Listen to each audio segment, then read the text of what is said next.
Just sit right back and you'll hear a tale of Corrie ten Boom.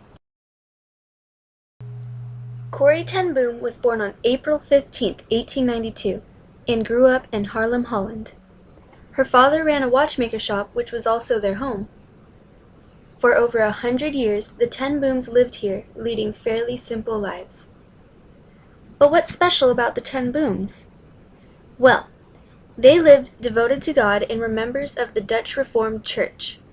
Every week, friends and neighbors would gather in their home as Corrie's father led prayer meetings for the Jewish people. Now it's easy to understand how Corrie must have felt when the Nazis began occupying Holland in the early 1940s.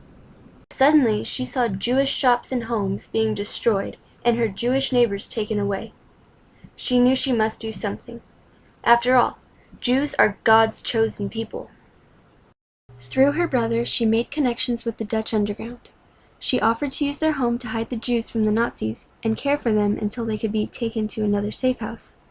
A secret room was built behind a bookcase in Corrie's room that she used to hide up to 7 people. She also worked by smuggling ration cards and distributing them to feed Jews across Holland. Corrie gained more and more contacts and gradually became a ringleader in the underground. Her efforts saved about 800 Jews.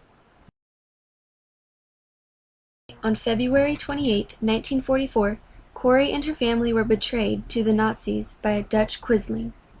Nazis raided their homes searching for Jews, but they never found them.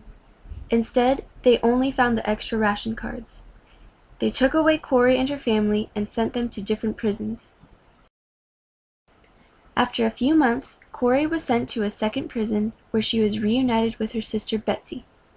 From there, they were sent to Ravensbrück, a major concentration camp in Germany where they were forced to work. Here in Ravensbrück, Corrie and Betsy continued their ministry by leading Bible meetings in the dormitories. More and more women gathered to hear their encouraging messages.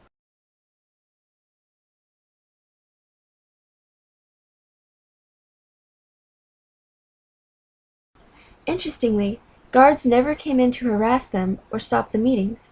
For the longest time, Corrie could not understand why. It turns out that the Nazis stayed away from their dormitories because of the fleas.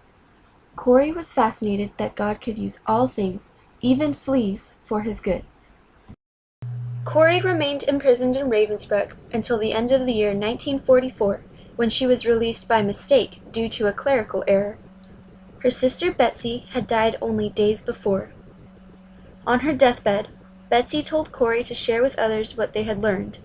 First, that God will give us the love to forgive our enemies, and second, that there is no pit so deep that God's love is not deeper still. When she returned home, Corrie immediately set to work. In June 1945, she opened a rehabilitation house for those who suffered during the war. She provided them with physical, emotional, and spiritual healing. Then, for the next 30 years, Corrie traveled the world as a missionary, speaking in nearly 60 countries about her experience in the camps. She testified to God's grace and forgiveness. On one occasion, her faith was tested when she encountered a former guard from Ravensbrück. It was in 1947, after she had spoken in a church in Munich, Germany. The guard came up to her asking for her forgiveness.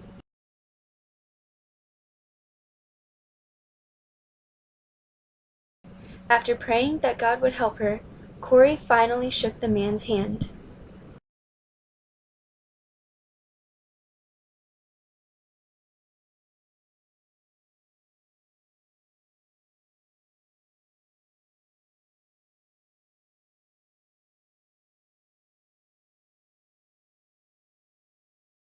After years of ministry and the publication of several books, Corrie eventually settled down in California in 1977. She died on April 15, 1983, on her 91st birthday, and according to Jewish tradition, it is only very blessed people who are allowed the special privilege of dying on their birthday.